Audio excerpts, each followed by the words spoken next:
muslimun. Wa qala Rasulullah sallallahu alaihi wasallam, kullu ummati yadkhuluna al-jannah illa man aba. Qila wa man ya'ba ya Rasulullah? Qal man ata'ani dakhala al-jannah wa man 'asani faqad aba. Shadaqallahul azim wa sadaqa Rasulullah sallallahu alaihi wasallam. Amma ba'd. Yang sama-sama kita hormati segenap DKM Masjid Al-Ikhlas, khususnya Bapak Haji Wawan dan seluruh staf-stafnya, para hujat, para orang tua kami, haji semua ya. Umurnya lebih tua dari saya, lebih banyak pahalanya, saya lebih sedikit pahalanya ya. Yang tentu saya hormati walaupun tidak menyebutkan namanya satu persatu, bapak-bapak, ibu-ibu sekalian, semua jamaah Masjid Al-Ikhlas yang insya Allah dirahmati dan dicintai Allah Subhanahu wa Ta'ala. Pertama-tama dan yang paling utama, marilah kita panjatkan puja puji syukur kehadirat Allah Subhanahu wa Ta'ala. Alhamdulillah, di malam yang penuh berkah ini kita bisa berkumpul, sholat maghrib, bersilaturahim, bertakarub kepada Allah Subhanahu wa Ta'ala, dan tentunya dengan harapan ibadah-ibadah yang kita lakoni ini semua diterima di sisi Allah Subhanahu wa Ta'ala. Salawat dan salam semoga senantiasa tercurahkan dan kita hadiahkan kepada junjungan kita, Nabi besar, Nabi agung, Nabi mulia, Nabi Muhammad sallallahu alaihi wasallam, berikut para keluarganya, para sahabat-sahabatnya, para tabi'in, tabi'ut tabi'in, dan kepada siapa saja yang senantiasa iltizam dengan sunnah-sunnahnya, semoga kita semua dihimpunkan di dalamnya. Amin, amin, ya rabbal alamin. Bapak Ibu yang berbahagia, kita masih membahas tentang akhlak Al-Quran. Dan kali ini kita mundur sedikit, yaitu tentang ihsan, salah satu di antara akhlak 10 induk Al-Quran ya. Jadi kalau dalam pertemuan yang lalu kita membahas tentang adil, maka akhlak ihsan itu adalah merupakan 10 induk akhlak Al-Quran yang kita ulang-ulang biar ini betul-betul tergores dalam hati kita dan nanti bisa kita eksekusi dalam bentuk pendidikan kepada diri kita, keluarga kita, dan utamanya anak-anak kita, yaitu dari siddiq, ikhlas, suhud, yakin, ridho, syukur, sabar, istiqomah, mujahadah, dan ihsan. Ihsan ini di dalam Al-Quran setidak-tidaknya disebutkan 186 kali. Karena memang ihsan ini sesuatu yang sangat penting. Dan seringkali kita terjadi bias pendefinisian antara ihsan dan adil ya. Tentu karena berbeda kalimat, maka juga berbeda definisi baik secara lughawi ataupun istilahi. Yang pertama kita akan dapati sebuah ayat di dalam Al-Quran ya, khususnya surat An-Nahl ayat 90 sampai dengan ayat 91. Innallaha ya'muru bil adli wal ihsan wa ita'i dzil qurba wa yanha 'anil fahsya'i wal munkari wal baghi ya'idzukum la'allakum tadhakkarun. Kemudian dilanjutkan di ayat yang ke-91-nya, wa aufu bi ahdillahi idza ahadtum wa la tanqudul aymani ba'da tawkidiha wa qad ja'altumullaha 'alaikum kafila innallaha ya'lamu ma taf'alun. Kata Allah Subhanahu wa Ta'ala, sesungguhnya Allah memerintahkan kalian untuk berbuat adil dan ihsan. Kemudian memberi, menyantuni karib kerabat. Kemudian melarang kita untuk berbuat mungkar atau keji, mungkar, dan permusuhan. Kemudian yang demikian itu Allah Subhanahu wa Ta'ala Dia memberikan pengajaran kepada kalian agar kalian mengambil pelajaran. Kemudian dilanjutkan dengan ayat yang ke-91, dan tepatilah, penuhilah janji kalian kepada Allah Subhanahu wa taala jika kalian telah berjanji. Wala tangkudul aiman, dan janganlah kalian melanggar sumpah-sumpah kalian setelah kalian meneguhkannya. Karena kalian telah menjadikan Allah Subhanahu wa taala sebagai saksi, dan Allah Maha mengetahui apa-apa yang kalian kerjakan. Dua ayat ini jamaah sekalian diberikan sebuah apresiasi oleh seorang ulama Quran, sahabat Nabi, yang langsung pernah bertalaki 70 surat lewat lisan Nabi Shallallahu Alaihi Wasallam yang mulia, yaitu Abdullah ibnu Mas'ud, ya. Seorang penggembala yang terpelajar. Nabi memberikan satu gelar seorang penggembala yang terpelajar, karena dia berusaha untuk mendapati Al-Quran langsung dari lisan Rasulullah 70 surat. Nah, ini Masya Allah, satu keutamaan yang luar biasa, sehingga Nabi memberikan anjuran kepada para sahabatnya, kepada generasi-generasi sesudahnya, agar mengambil Al-Quran dari Abdullah ibnu Mas'ud. Apa kata beliau? Dua ayat di dalam surat An-Nahl ini, ayat 90 dan ayat 91, ini mewakili seluruh kandungan yang terdapat di dalam ayat-ayat suci Al-Quran dan hadis-hadis Rasulullah Sallallahu Alaihi Wasallam yang suci dan mulia. Kenapa? Karena di dalam dua ayat ini ada 4 perintah Allah Subhanahu wa taala, yaitu perintah untuk berbuat adil, ya, berlaku adil, kemudian berbuat ihsan, dan kemudian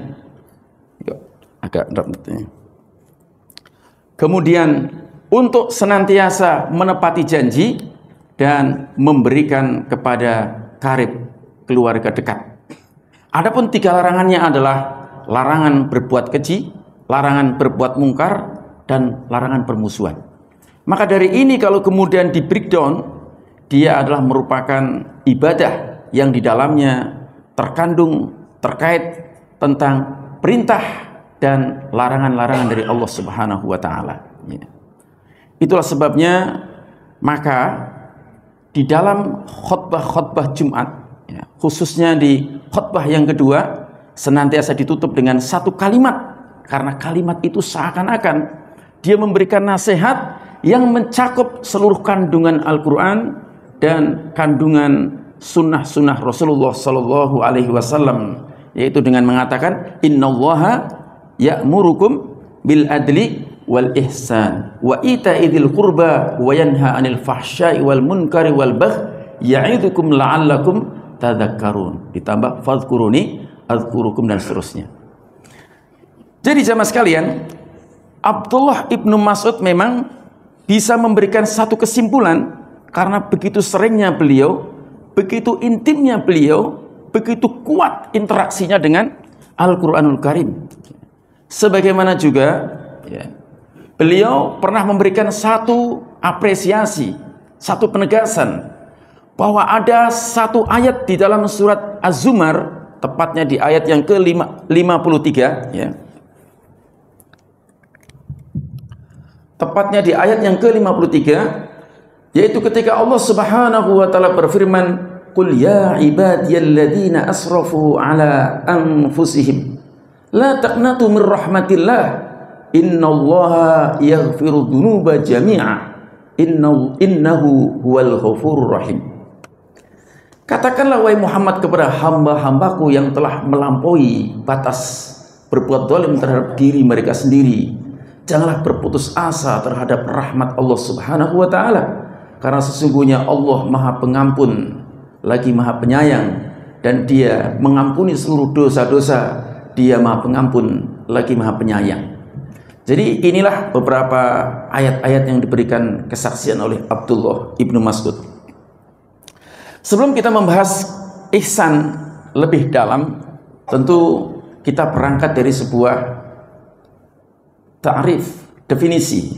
Yang pertama, kata ihsan adalah berasal dari satu akar kata hasuna yahsunu ihsanan, yang artinya adalah berbuat baik. Kemudian definisi ini akan kita dapati secara istilah menjadi dua hal. Yang pertama, kita akan mendapati kata-kata ihsan fil ibadah, dan yang kedua kata-kata ihsan fil muamalah. Jadi ada ihsan dalam ibadah dan ada ihsan dalam bermuamalah. Satu hadis barangkali yang mewakili bahwa ihsan dalam ibadah adalah hadis yang disebut oleh para ulama hadis sebagai Ummus Sunnah, yang tercantum diantaranya di dalam kitab Arba'un Nawawi nomor yang kedua. Ya. Jadi orang menyebutnya, para pakar hadis menyebutnya dengan hadis Jibril. Kenapa? Karena disebutkan ketika Sayyidina Umar dan para sahabatnya sedang bermajlis duduk-duduk dengan Rasulullah sallallahu alaihi wasallam, "Dzata yaumin ittala alaina rajulun sadidu bayadis sam." Jadi ada seseorang yang datang dengan pakaian serba putih, rambutnya sangat hitam, la yura alaihim safar, tidak ada tanda-tanda bekas bepergian, dan wala ya'rifuhu minna ahadun, dan tak seorang pun di antara kami yang mengenalnya. Tiba-tiba dia kemudian duduk di hadapan Nabi, lututnya dipertemukan dengan lutut Nabi, tangannya ditaruh di atas pahanya, kemudian mengatakan, "Ya Muhammadu, akhbirni anil Islam." Wahai Muhammad, jelaskan kepadaku tentang Islam. Maka Nabi menjelaskan. Setelah itu kemudian orang itu mengatakan, "Sodakta." Maka Umar, "Wa ajibna yas'aluhu wa yusaddiquhu." Kami semua terheran-heran. Dia yang bertanya, dia pula yang membenarkan. Kemudian dia bertanya lagi, "Akhbirni anil iman." Jelaskan kepada kami, kepadaku apa itu iman. Maka dijelaskan oleh Rasulullah sallallahu alaihi wasallam, "An tu'mina billahi wa malaikatihi wa kutubihi wa rusulihi wal yaumil akhiri wa tu'minu bil qadari khairihi wa syarrihi." Maka lagi-lagi orang itu mengatakan, "Sadaqta." Lalu kemudian saksi pembahasan kita adalah, "Akhbirni anil ihsan." Wahai Muhammad, kabarkan kepadaku tentang ihsan.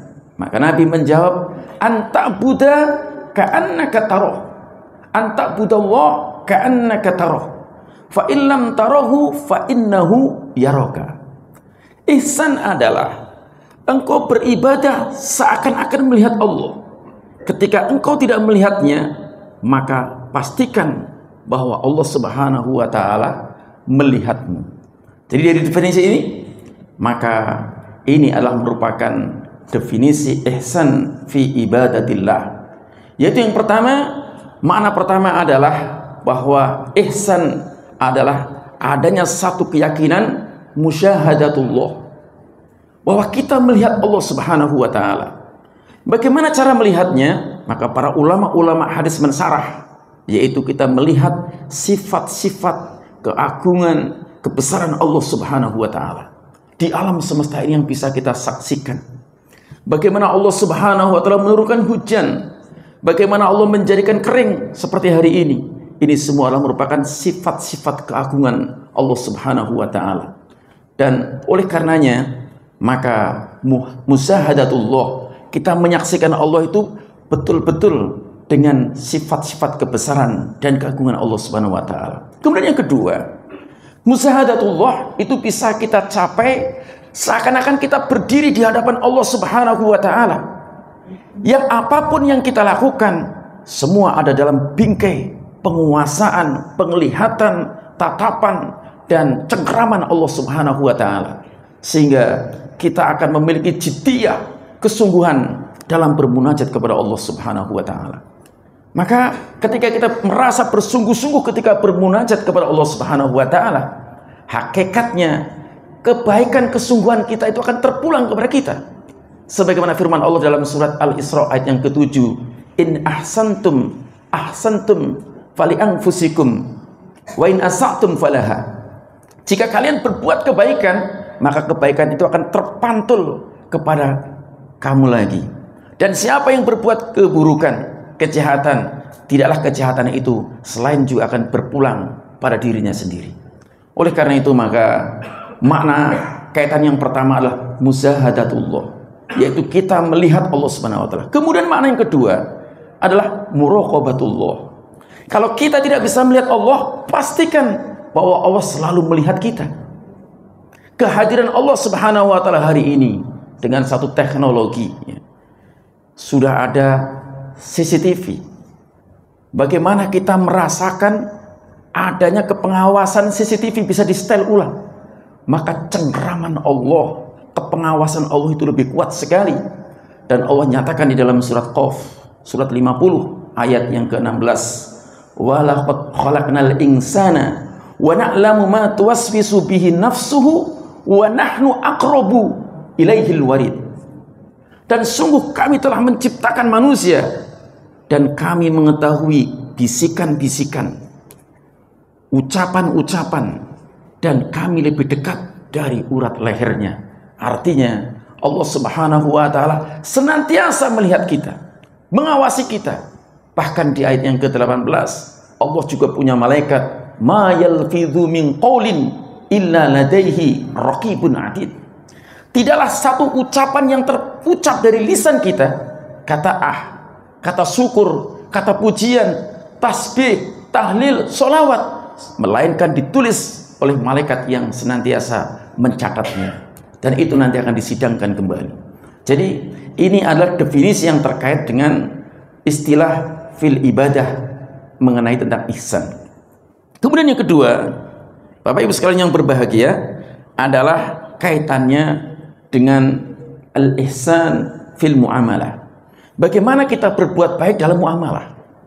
Ada satu hadis yang diriwayatkan oleh Sadat bin Aus, di mana Rasulullah Shallallahu Alaihi Wasallam memberikan satu penegasan kepada kita. Innallaha katabal ihsan ala kulli syai. Sesungguhnya Allah Subhanahu wa taala mewajibkan kita untuk berbuat baik terhadap segala sesuatu. Baik itu binatang, baik itu benda-benda, semuanya kita harus berbuat baik. Jadi anak-anak kecil kalau jalan di jalanan, ya, kemudian lihat sesuatu di jalan, misalkan kaleng, diambil, ihsan. Jangan ditendang, digiring jadi bola. Ya. Kadang-kadang kan ada anak-anak kecil itu iseng, klang, jadi membuat susah orang yang berjalan. Inilah satu penegasan dalam muamalah begitu luar biasa. Sehingga bukan hanya masalah itu, adalah termasuk bagaimana sikap kita terhadap pembunuhan. Ya. Misalkan kita disuruh membunuh cicak. Ya. Kalau membunuh cicak sekali bunuh, pahalanya 100. Kalau kemudian bunuhnya 2 kali menjadi 50%. Kalau membunuhnya 3 kali, berkurang lagi. Makanya kemudian Rasulullah SAW menyebutkan, fa innallaha fa idza qataltum fa ahsinu kitlah. Apabila kalian membunuh, maka bunuhlah dengan cara yang terbaik. Wa idza dzabhtum fa ahsinu dzabha. Dan kalau kamu menyembelih, maka sembelihlah dengan sebaik-baik cara. Bagaimana caranya? Wal yuhid ahadukum safratahu. Tajamkan mata pisaunya, wal yurih dzabitahu. Dan kemudian gembirakan hewan sembelihannya itu. Jadi bagaimana menyembelih hewan kurban? Cari pisau. Misalkan Victorinox, pisau yang bagus. Ya. Kemudian gembirakan dia, tutup. Ya. Tapi jangan mentang-mentang sudah beli Victorinox sudah nyembelih. Nah, ini nanti buat nyembelih kamu harganya mahal. Ya. Atau ditunjukkan ya, pisau itu kepada calon hewan itu. Atau hewan itu menonton di depannya. Maka itu dikatakan Nabi SAW, janganlah kalian membunuh hewan 2 kali. Ya. Karena dia menyembelih di depan hewan yang lain. Maka salah satunya adalah ditutup matanya. Jadi hewan-hewan yang belum melihat itu ditutup. Ini sudah matanya melek, darahnya kelihatan, nyepret lagi. Ngeri. Kita saja kalau seperti itu kan pasti ngeri. Ya. Digilir sembelih pertama, alif fatwa nih, serem. Yang lain kelihatin gitu. Nanti si momen disembelih. Maka dalam menyembelih pun adalah fa ahsinu dzabha. Sebaik-baik penyembelihan. Nah, dari ini maka Bapak Ibu sekalian, maka ihsan dalam muamalah ini juga terbagi dua. Yang pertama adalah yang bersifat wajib. Kalau dia tidak lakukan, maka dia akan berdosa atau maksiat. Kepada siapa itu? Kepada orang tua kita harus ihsan. Satu ayat di dalam surat An-Nisa ayat yang ke-36, Allah Subhanahu wa taala berfirman, "Wa'budullaha wa la tusyriku bihi syai'a wa bil walidaini ihsana." Ya. Ini kali ya.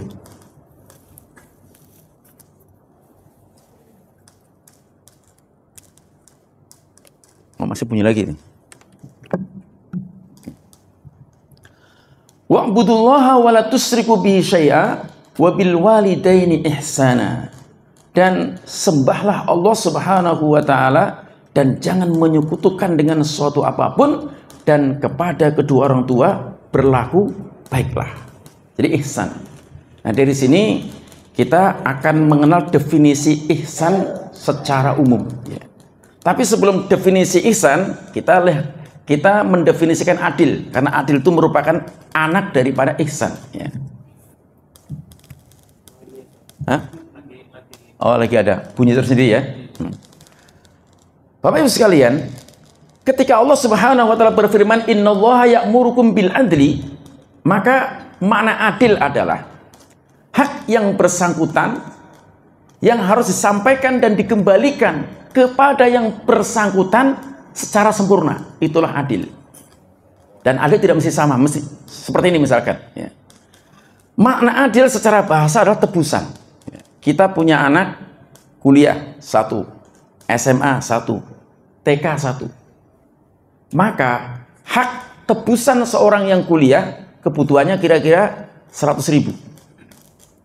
Bagi anak SMA kira-kira sekitar 50.000. Bagi anak TK kira-kira 5.000. Kalau kemudian kita berikan secara merata, adil tidak? Tidak. Maka untuk menebus yang mahasiswa 100.000 adil. Yang SMA 50.000 adil. Yang TK 5.000 menjadi adil. Tapi kalau sudah definisi ihsan, tidak sama dengan adil. Hak yang bersangkutan yang harus disampaikan kepada yang bersangkutan atau dikembalikan kepada yang bersangkutan secara sempurna, terus menerus, tanpa pamrih, karena dia merasa dilihat dan diawasi oleh Allah Subhanahu wa taala. Ya, jadi nanti dari situ kita akan mendapati kisah-kisah ya. Isanya jam 18 lewat 43 ya? 53 ya.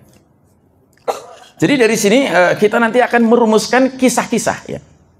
Tapi sebelum kita merumuskan kisah-kisah, Bapak Ibu sekalian, bahwa kita harus akui, kita harus sadari, kita harus ilmui dan kita pahami bahwa sebaik-baik ihsan adalah ihsanullah, kebaikan Allah Subhanahu wa taala ya. Jadi Allah Subhanahu wa taala memberikan kebaikan kepada kita yang begitu banyak. Maka cara menebusnya seperti dalam satu hadis, karena berbicara tentang ihsan berarti berbicara tentang al-huquq, tentang hak-hak yang bersangkutan. Maka hak Allah Subhanahu wa taala ketika dia sudah berbuat ihsan kepada kita, maka harus kita tebus. Sebagaimana kemudian Nabi SAW dalam satu dialog kepada Mu'az bin Jabal, "Wahai Mu'az, apa hak Allah terhadap hamba dan apa hak hamba terhadap Allah?" Maka kemudian Mus'ab menyerahkan kembali kepada Rasulullah SAW. Maka Nabi menjelaskan, hak Allah terhadap hamba adalah disembah, diibadahi, dan jangan disekutukan. Ya. Ya.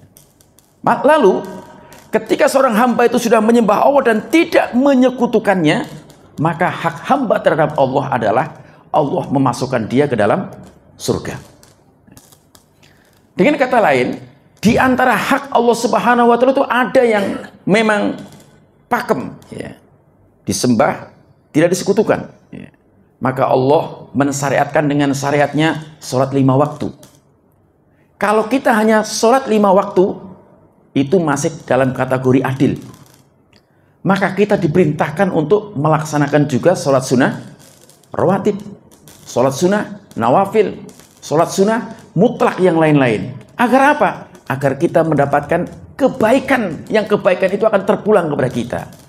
Maka setelah dari ayat ini, Allah Subhanahu wa Ta'ala kemudian menegaskan satu ayat yang itu menjadikan kita tidak boleh ragu untuk melakukan kebaikan-kebaikan apapun. Karena kebaikan itu pasti dibalas. Yaitu dalam surat Ar-Rahman ayat yang ke-60. Hal jazaul ihsan illal ihsan. Hal jazaul ihsan illal ihsan. Kata para ulama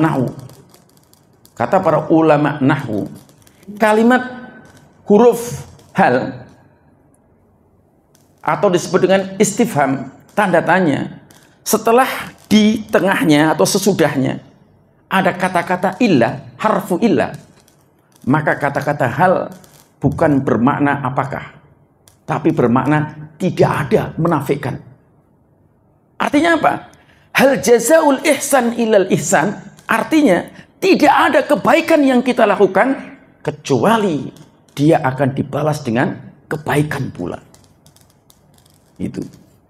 Jadi janganlah kita pernah merasa rugi. Kita melakukan kebaikan sekecil apapun, ada selalu dalam diri kita satu benak bahwa kita melihat Allah dengan sifat-sifat kesempurnaannya, dan Allah melihat kita dengan cengkeraman kekuasaannya.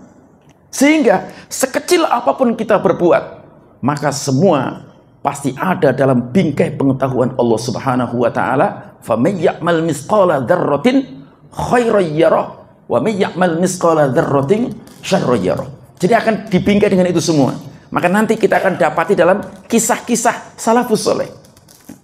Sehingga jamaah sekalian, kebaikan Allah Subhanahu wa Ta'ala itu tertuang dalam beberapa ayat. Ada yang Allah Subhanahu wa Ta'ala secara umum memberikan gambaran kepada kita, karena manusia itu memang makhluk materi. Untuk memudahkan dia mencermati, maka Allah berikan perbandingan. Yang pertama yang logis, yang kecil tadi. Satu dibalas satu.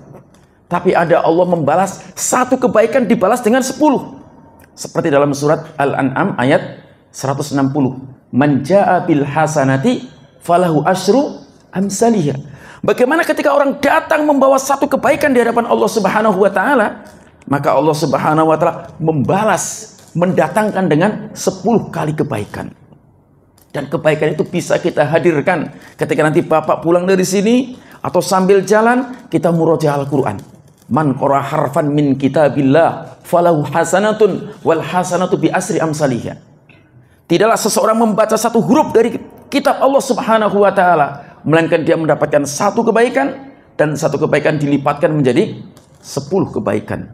La aqulu alif lam mim harfun. Aku tidak mengatakan alif lam mim itu satu huruf. Alifnya satu huruf 10 kebaikan, lamnya satu huruf 10 kebaikan, mimnya satu huruf 10 kebaikan. Bagaimana kalau kita kemudian dalam satu hari membaca 5 juz? Masya Allah. Ada Pak? 5 juz? Lebih kalau orang-orang al-ikhlas ya. Insya Allah. Khusuk-khusuk ya. Insya Allah. Nah, kerjaannya apa lagi kita? Sudah ada semua. Tinggal baca Quran saja. Luar biasa. Makanya kalau kita bangunnya, kalau orang sudah usia kita kan, bangun jam 12 lebih. 1 menit langsung mandi. Sholat, baca Quran, insya Allah dapat 4 juz. Nah, insya Allah dapat 4 juz. Itu kita baca. Dan itu akan terpulang kepada kita. Tapi waman jabi sayyiati, siapa yang datang dengan satu keburukan, illa yujza, kecuali Allah membalas cuma dengan satu keburukan. Inilah pemurahannya Allah Subhanahu wa Ta'ala. Apalagi ini tentang Al-Quran. Ada yang lebih tinggi lagi, yaitu kita mengeluarkan sesuatu yang kita cintai. Harta, mungkin sedekah ilmu, mungkin sedekah tenaga. Dalam surat Al-Baqarah dikatakan satu bandingannya berapa? 700. Surat Al-Baqarah 261. Masalul ladzina yunfikuna amwalahum fi sabilillahi kamasali habbatin ambatat sanabila fi kulli sumbulatin mi'atu habbah. Setiap orang yang menginfakkan di jalan Allah Subhanahu wa Ta'ala, Allah berikan perumpamaan. Ya. Seperti satu bulir, satu biji yang menumbuhkan 7 bulir. Satu bulir akan menghasilkan 100 kali 7 sama dengan 700. Bukan berhenti sampai situ. Wallahu yudha'ifu liman yasha. Bahkan Allah akan melipatkan hasanah kebaikannya itu sampai sesuai dengan yang Allah kehendaki. Kenapa? Wallahu wasi'un alim. Allah maha luas lagi maha mengetahui. Makanya nggak mungkin kita membayangkan surga. Nggak mungkin. Kita itu kenalnya paling berapa triliun, Pak? Waduh, jarang lihat triliunannya, udah jarang. Miliar, jarang juga ya. Sudah dibendol sama koruptor-koruptor ya.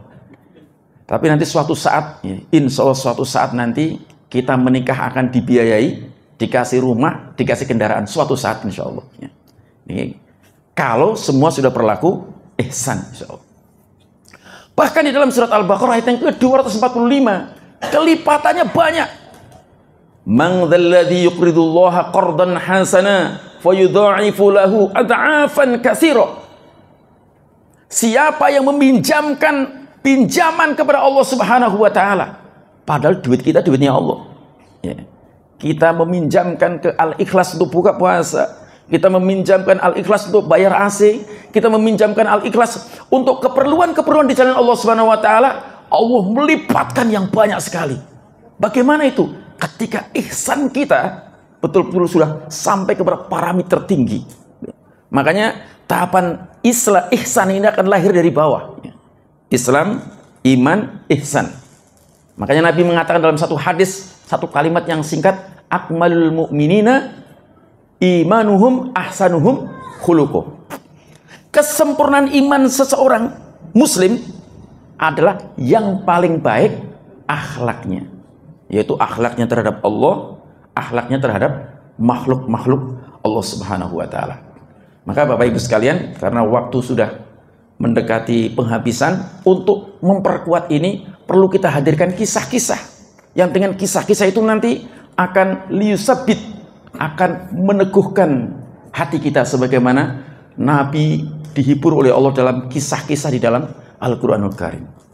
Ada satu kisah menarik. Yang pertama adalah kisah tentang Rabi' ibn Husain. Kita mungkin sudah familiar ya. Tapi ini kita angkat kembali untuk mengingatkan kita.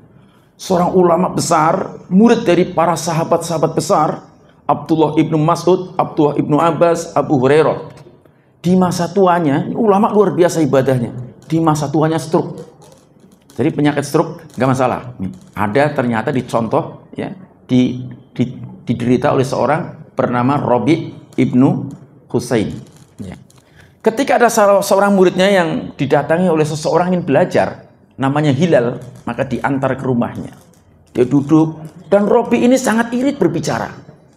Kenapa? Dia merasakan setiap kata-kata bicara itu tidak bermanfaat, kecuali membaca Al-Quran, murojaah hadis-hadis Nabi, atau berzikir kepada Allah Subhanahu wa taala. Jadi kalau duduk ya duduk aja. Nggak ada kata-kata sama sekali.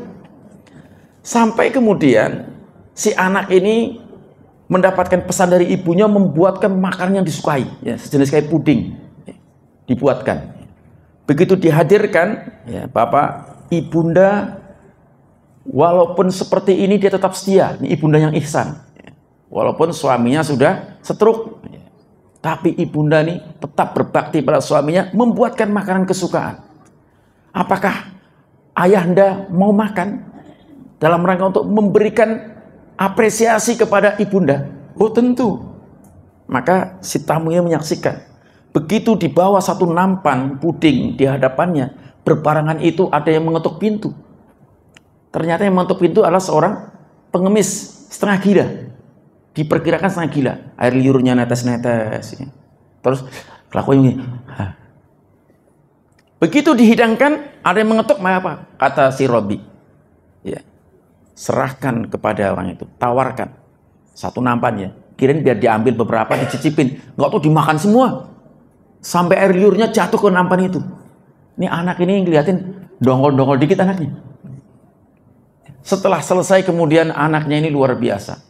Wahai ayahanda, ya abata, semoga Allah merahmatimu. Sungguh Ummah, ibunda itu sangat berharap engkau makan makanan ini agar engkau bertambah kuat, merasakan nikmatnya hidangan dari ibunda, ya. Kenapa engkau tidak berikan sebagian atau berikan yang lain? Itu toh orangnya yang meminta-minta orang setengah gila yang tidak ngerti rasa. Tapi apa jawaban dari Rabi ibnu Haisum? Wahai Ananda, orang ini memang mungkin gila, dia tidak tahu. Tapi Tuhannya anak ini adalah maha mengetahui dan tidak pernah gila. Luar biasa. Kenapa? Si Rabi ini paham tentang masalah ihsan. Dan kemudian beliau membaca surat Ali Imran ayat yang ke-92.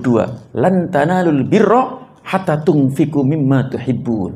Wa ma tunfiqu min syai'in fa innallaha bihi alim.